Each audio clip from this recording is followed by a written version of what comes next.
애청자 여러분 안녕하십니까? 투데이 오늘은 김인실 대르사입니다. 생각해보면 가장 작은 달 2월이 주는 의미는 참 많은 듯합니다. 우리는 흔히들 지나간 시간에 아쉬워하며 미련을 갖는 적이 가끔씩 있는데요. 그런 우리가 지금 지나가는 시간들에는 항상 최선을 다하고 있는지 가끔 자신에게 물어보고 싶습니다.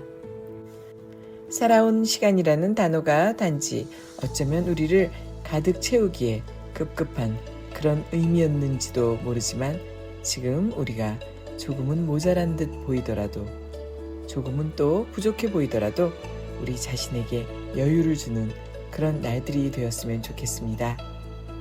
작지만 마음만은 풍부한 2월처럼 넉넉한 마음으로 김인실 대레사의 투데이 오늘은 여러분과 함께 시작하겠습니다. 21세기의 그랜드마 모지스 전시회가 워싱턴 국립여성예술가박물관에서 개최되었습니다. 전시 주최 측에서는 모지스의 작품 외에도 세계 각국의 수집가들로부터 기증받은 소장품을 함께 전시했습니다. 그 중에서 가장 주목을 끈 것은 모지스가 1960년에 한 일본인에게 보낸 엽서였습니다. 전시회에서 최초로 공개된 엽서에는 헛간 그림 옆에 모지스가 친필로 쓴 글이 적혀 있었습니다. 당신이 좋아하는 일을 하세요. 하느님도 즐거운 마음으로 성공의 문을 열어줄 것입니다. 당신이 80살 노인이라도 말이죠. 모지스는 왜 이런 엽서를 보냈을까요? 와타나베 주니치라는 일본인은 어릴 때부터 글쓰기를 좋아해서 어른이 되면 작가가 되고 싶다고 생각했습니다. 하지만 대학을 졸업한 뒤부터 정형외과 의사가 되어 바쁘게 사는 자신을 발견하고 무엇인가 잘못됐다는 생각이 들었습니다. 30을 앞둔 그는 미래에 충분한 부를 보장해주는 의사를 그만두었습니다. 그리고 그는 자기가 좋아하는 작가가 될 것인지 고민에 빠졌습니다. 당시 화가로서 명성을 떨치던 모지스는 일본에서 온 와타나베 주니치의 고민 상담 편지를 보고 흥미를 느꼈습니다. 그때까지 그녀는 그녀의 작품을 추앙하는 칭찬 일색의 편지만 보던 모지스는 진심으로 인생 고민을 털어놓으며 겸손하게 조언을 구하는 일본인에게 도움을 주고 싶었습니다. 이미 100세를 넘긴 나이였지만 그녀는 즉시 답장을 쓰기 시작했습니다. 많은 사람이 그 엽서가 모지스의 마지막 작품이라고 생각했지만 그녀를 아는 지인들은 그렇지 않다고 확신했습니다. 모지스는 미국 버지니아주에서 농사를 지었는데 76살 때 관절염이 심해서 일손을 놓으면서 그림을 그리기 시작했습니다. 그리고 80살에 뉴욕에서 전시를 열어 선풍적인 인기를 끌었습니다. 그녀는 101살의 생을 마치기 전까지 1600여 작품을 남겼고 마지막 1년 동안에도 40여 작품을 그렸습니다. 그렇다면 그 엽서가 세간의 이목을 사로잡은 이유는 무엇일까요? 모지스가 보낸 엽서 한 장으로 어느 일본인의 인생이 달라졌기 때문입니다. 유명 화가의 답정과 격려에 힘입은 와타나베 주니치는 병원을 그만두고 작가로 사는 인생을 시작했습니다. 훗날 그는 일본 최고의 작가가 되었습니다. 전시회 해설자는 엽서에 담긴 사연을 소개하며 이렇게 말했습니다. 진정으로 하고 싶은 일이 있다면 지금 바로 시작하십시오. 현재 자신의 나이나 하고 있는 일에 얽매이지 마십시오. 하고 싶은 일을 하는 사람만이 진정한 즐거움과 행복을 느낄 수 있습니다. 그것이 인생을 성공으로 이끄는 출발점입니다. 사실 인생이란 아주 단순한 것입니다. 사람들에게 어떻게 살고 싶은지 물어보면 좋아하는 일을 하고 좋아하는 사람들을 보며 평범하게 살고 싶다고 대답합니다. 그러나 현재 자신의 삶에 만족하는 사람은 별로 없습니다.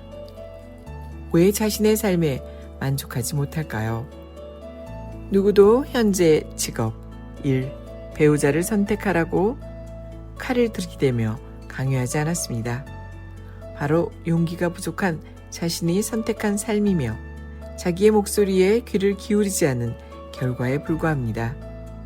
어느 날 내 아이가 어떻게 살아야 하는지 묻는다면 단호한 목소리로 이렇게 말해주고 싶습니다.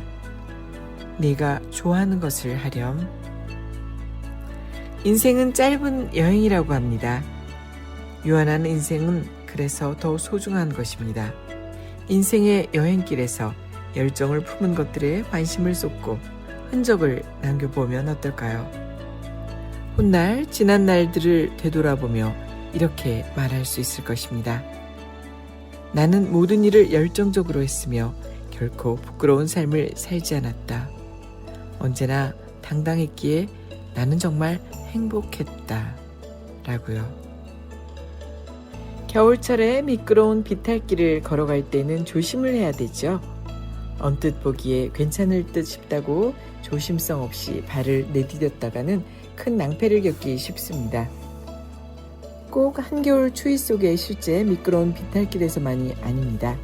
살아가면서 마주치는 모든 비탈길에서도 마찬가지인데요. 그래서 심리학에서 미끄러운 비탈길 이론이라는 것이 있습니다. 심리학의 미끄러운 비탈길 이론.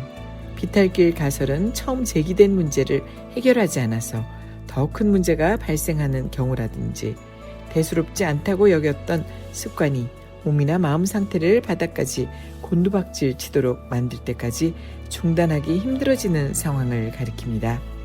갈등 같은 게 대표적인 예가 되겠죠. 누군가와 갈등이 생기는데도 애써 별것 아니겠지 무시하거나 외면하다가 혹은 내키는 대로 쉽게 당장 공격적으로 반응하다가 결국 훨씬 더 깊고 심각한 갈등 속으로 미끄러져 버리는 것입니다. 또 간단한 늦잠 버릇 같은 것도 마찬가지입니다.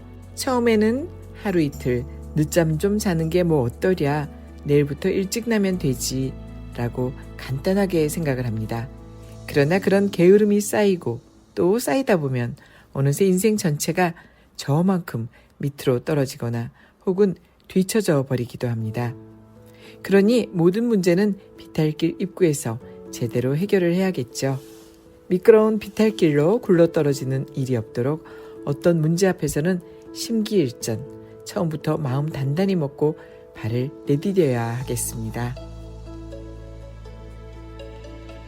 항상 무엇인가에 잡혀 고무줄처럼 팽팽하고 긴장하며 돌아가는 것이 어쩌면 우리의 삶인지도 모르겠습니다. 그러나 분명히 그 삶의 완충지대는 어디쯤 있을 텐데요. 그것이 바로 우리의 마음 다스림이 아닐까요? 긴장을 완화할 여유는 분명 우리들 마음속에 존재한다고 합니다. 무엇이든 너무 쉽게 포기하고 후회하는 시간 보내지 마시고요. 여유 있고 평온하게 바라볼 수 있는 그런 한 주가 되면 좋겠습니다. 김인실 대리사의 투데이 오늘은 여기에서 인사드립니다. 행복한 한 주 보내십시오. 건강한 모습으로 다음 주 다시 찾아뵙도록 하겠습니다. 함께해 주신 애청자 여러분 고맙습니다. 진행의 김인실 대리사였습니다.